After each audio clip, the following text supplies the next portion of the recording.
4 ساڵ تێپەر دەبێت بە سەرکۆچی دوایێ عەبدولحەمید دەروێش سکرتێری پارتی پێشکەوتنخوازی دیموکراتی کورد لە سووریا و دۆست و هاوڕێی نزیکی سەرۆک مامجەلال کە لە ڕۆژاوای کوردستان بە حەمیدی حاجی دەروێش ناسراوە. حەمید دەروێش زیاتر لە 62 ساڵی تەمەنی خۆی تەرخان کردبوو بۆ کاری سیاسی و خەباتی کوردایەتی. جگەلەوەی پەیوەندیەکی باشی لەگەڵ پارتە سیاسیەکانی ڕۆژاوای کوردستاندا هەبووە، هاوکات پەیوەندێکی بەهێزی لەگەڵ حیزب و کەسایەتە سیاسیەکانی بەشەکانی دیکەی کوردستانیشدا هەبووە، بەتایبەت لەگەڵ حیزبەکانی باشووری کوردستان. لە ئاستێکی بەرزیشدا پەیوەندیەکی تند و تۆڵ و دۆستایەتی و هاوڕێیەتی بەهێزی لەگەڵ سەرۆک مامجەلالدا هەبووە. هەر بەم هۆکارە زۆر جار بە تاڵەبانیەکەی سووریا و ڕۆژاوای کوردستان ناوی هێنراوە. حەمید حاجی دەروێش لە ساڵی 1936 لە گوندی قارەمانیا لە ناحەیەی دەرباسی پارێزگای حەسەکەی ڕۆژاوای کوردستان لەدایک بووە تا تەمەنی 15 ساڵی هەر لەوێ ماوەتەوە و پاشان کۆچی کردووە بۆ دەرەوەی وڵات. هەر لە دەرباسێ خوێندنی سەرەتایی تەواو کردووە.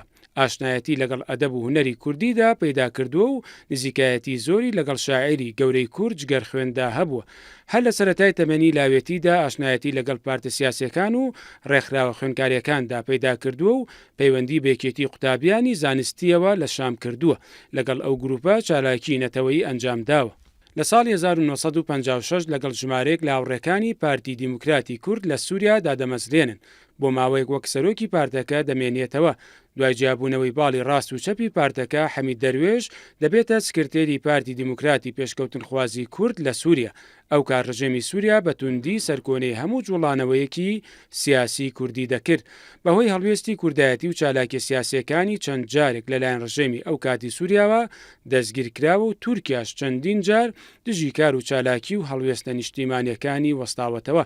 لە نێوان ساڵانی 1990 بۆ 1994 حەمید دەروێش بووە بە ئەندامی پەرلەمانی سووریا و لەو ڕێگەیەوە داکۆکی لە ماف و داخوازیەکانی میلەتەکەی کردووە. چەند ساڵێک پێشکۆچی دوایی حەمید دەروێش هەوڵی نێوەندگیری لە نێوان حکومەتی سووریا و هێزەکانی سووریای دیموکرات سەدەداوە و تاوەکو لەو ڕێگەیەوە کورد لە ڕۆژاوای کوردستان بە ماف و داخوازی ڕەواکانی بگات.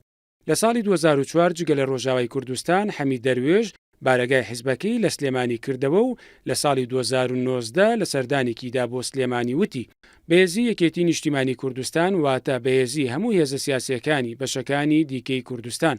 ڕۆژی 24 تشرینی یەکەمی ساڵی 2019 حەمید دەروێش لە تەمەنی 83 ساڵیدا بەهۆی نەخۆشی دڵ لا قامیشلۆی ڕۆژاوای کوردستان بە یەکجاری ماڵاوایی لە ژیان کرد.